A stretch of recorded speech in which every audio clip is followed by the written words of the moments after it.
Howdy, friends. Brian Bungalow right here, coming at you one more time. Friends, I was walking down on base the other day, and I saw this old boy coming down on this nitnoy. You know what a nitnoy is? That's that little old motorcycle that burns gasoline. That's an injustice and an insult to this energy crisis. So I got out there, and I just stood right in front of him, and he came to a screeching halt. And he said, "What in the world are you doing?" So I introduced myself, and I said, "Son, why is it that you're on that nitnoy?" He said, "I'm going to the store to pick up some hog's feet, a loaf of bread, and a couple of RC colas." I said, "You trying to tell me, son, that you're wasting all that precious fuel when you could be on a Bungalow used bicycle doing the very same thing, creating the same thing that you know you want to start out doing?" And he said, "Well, you might have a point there." So, friends, I don't mind telling you, I'm a testimony to it. He parked that nitnoy and walked to that store and picked up them hog's feet. Friends, I can appreciate that kind of effort. Come see me. Bungalow's used bikes. I'm a-waiting on you. Howdy, friends. Brian Bungalow coming at you another time. Friends, I was standing in front of the BX the other day eating one of them sauerkraut dogs, and this lieutenant colonel walked up to me, and he says, "Excuse me." And I said, "Yes." He said, "Aren't you Brian Bungalow from Bungalow's used bike lot?" And I said, "Why, yes, I am." He said, "I hope you don't mind me saying this, Brian." He said, "But I got a little something other, what we call critique, back at the office." And I said, "What's that?" He said, "Have you ever thought about becoming more dignified on the radio?" Well, I said, "What's your name?" He said, "Don Funkenbeiner." I said, "That's Spanish, isn't it?" And he kind of looked at me wall-eyed, and after he recovered from the shock, I told him. I said, "Colonel, I don't mind telling you, I can't help but sound dignified. Not that I am." He said, "Well, I want to tell you this, Brian." He said, "You sound like a moony-eyed mule that went and consumed over 60 pounds of black-eyed peas." I said, "Well, I'll tell you something, Colonel. Don't ever come to my lot, because if you did, I wouldn't sell you a bicycle anyway. Friends, come see me. I want to talk business with you. Brian Bungalow's used bikes. Come see me." Howdy, friends. Brian Bungalow here from Bungalow's used bike lot. Friends, I've got a note of tragedy I want to put on you today. I have known this nice little whelp here on base. She's just so pretty. Matter of fact, she's just what we say back home, mighty fine. Well, she came out to my bike lot the other day, and she went and, well, it was just awful, friends. She looked like Phyllis Diller from the neck up. I said, "What in the world happened to you, Clovis?" She said, "You won't believe it, Brian. She was walking down the sidewalk the other day, and this bicycle, what was equipped with 6 kinds of swish antennas and maybe a couple of, what do you call them? I call them 6-ply radio tires. But it had ran all over her, doing maybe 10 miles an hour.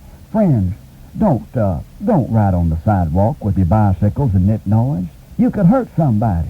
Exercise safety. Take this reminder from Brian Bungalow's used bike lot, and I'd appreciate it. Howdy, friends. Brian Bungalow here from Bungalow's used bike lot. Friends, you just absolutely will not believe what I saw the other day. I was nonchalantly strolling down the sidewalk, and I saw this bot bus, and I didn't think nothing of it, but I saw this guy on a bicycle on the other side of that bot bus drag racing the thing. Do you believe that, friends? This guy was actually drag racing that bot bus. He was a-pumping like you wouldn't believe. He'd have made an all-well jealous. His eyes was bugged, his tongue hanging out, and I do believe, friends, his lips was folded back. Well, I naturally started trotting after him, and when he finally beat that bot bus, I said, "Do you realize the danger you put yourself in there, son?" Well, he was so winded he couldn't say much, but he just kind of nodded his approval of whatever it was I was saying. Friends, don't get out there and drag race bot buses. That's bad for you. Exercise safety. Take that advice from Bungalow's used bike lot, and I'd appreciate it. Howdy, friends. Brian Bungalow here from Bungalow's used bike lot. I was standing on the corner here on base the other day, fixing to catch a bus downtown to go and enjoy some of this fine-looking scenery we got over here, when I saw this guy coming down the highway on what looked like one of my competitor's bicycles with his legs strained across the handlebars of that thing, and he had his arms folded just going about what looked like to be maybe 10 miles an hour. Well, I went out there and I stopped him. I halted him, and I said, "Son, don't you realize you're right on the verge of about 6 broken legs and maybe a couple of arms at that? You're not riding safely, son." Well, he said, "I don't know who you are." He says, "But I've been doing this since I was knee-high to a duck." And I said, "Well, I don't know how you escape any kind of bad accident, because you can do it long enough and you're eventually going to end up hurting yourself." So he kind of looked at me weird and said, "Well, I might think about it," and he went on his merry way. Friends, drive safely on your bicycles and nitnoys when you're on base. That's the only way to do it. Take it from Brian Bungalow, and I'd appreciate it. Howdy, friends. Brian Bungalow coming to you live and remote from my used bike lot. This morning about 9 a.m., my third cousin on my brother-in-law's side walked in, and he looked like six shapes, if you wouldn't believe what it was.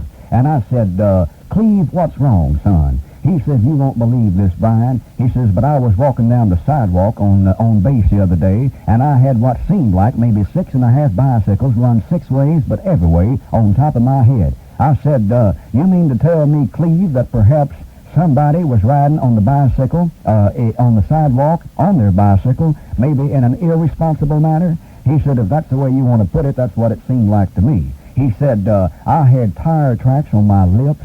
He said, I had spoke tracks all over my elbows. And he said, I don't mind telling you, it hurt. Friends, if you're going to ride them bicycles, exercise safety. Ride with safety on your mind at all times, because it hurts when you get hit by one of them. Take it from Brian Bungalow's used bike lot. Howdy, friends. Brian Bungalow here from Bungalow's used bike lot.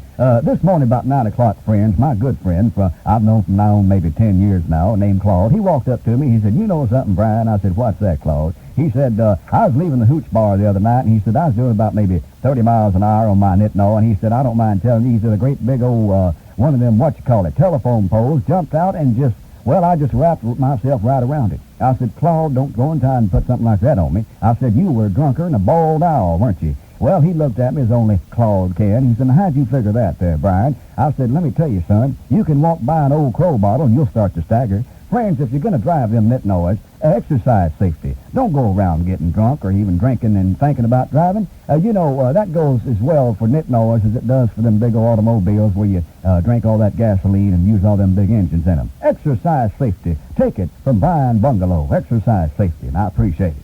Howdy out there, friends, neighbors. Brian Bungalow here from the Bungalow's used bike lot. Friends, I've been talking to you here recently about this energy crisis. It's getting pretty bad. I don't mind telling you. I've been in the used bike business now for now on to 27 years, and my wife told me some 26 years ago, she said, Brian, there's eventually going to be an energy crisis. And I said, well, how do you know that? And she said, well, with these big old automobiles, 6, 7, maybe 9 blocks long, with 17 kinds of engines in them, using now on to 18, maybe 19 gallons of gas an hour, something's going to happen, and it's going to be an energy crisis. Well, friends, it came true. That's why I'm in the used bike business. If you need a used bike, help your country. Your country's calling on you. Cut out all that gas using and come see me and buy a bicycle from me. Brian's used bike lot, Brian Bungalow, that is. I'm waiting on you. Howdy out there, friends and neighbors. Brian Bungalow here on behalf of the Bungalow used bike lot. Friends, I was walking down the street the other day, and I saw 2 rice bugs riding piggyback. Now, I don't mind telling you, friends, they're trying to tell us something. They're not in love, leastwise, I don't believe they are. They're trying to tell us, friends, that this energy crisis is serious. And rather than go out there and waste all kinds of fuel and gas on that big old automobile, I'm beseeching you to come see me and look at just one of my fine used bicycles. Now, they got everything you can imagine and want on them, not to mention the 6-ply radial tires. And a very few of them you'll find have got some mighty fine swish antennas. All you have to do is hook the radio up, and you can play that radio going back between, the hooch bar perhaps and back. So come see me, Brian Bungalow's used bike lot, in the name of conservation. Howdy out there, friends. Brian Bungalow here with you again. I was at the church the other morning, and Reverend Seltzer walked up to me, and he said, Brother Brian, we got to do something about this energy crisis. He said, do you have any suggestions? I said, let me do this, Reverend Seltzer. Let me give you one of my fine used bicycles, put it up for auction, and if nothing else, symbolically, the congregation might want to leave their cars at home, don't you see? Well, he thanked me and said he'd meditate on it. Well, he called me back this morning, friends, and I don't mind telling you, he's going to go along with the idea. I'm putting that bicycle up there for the congregation to look at and meditate over, and when they go home to get in that great big old car of theirs, to go to that great big old hamburger chain to order one of them big old hamburgers, they'll think twice. And don't you see, we're saving fuel doing that. I'm doing it in the name of Bungalow's used bike lot. I want you to come see me, friends, in the name of this energy crisis. I'm waiting on you.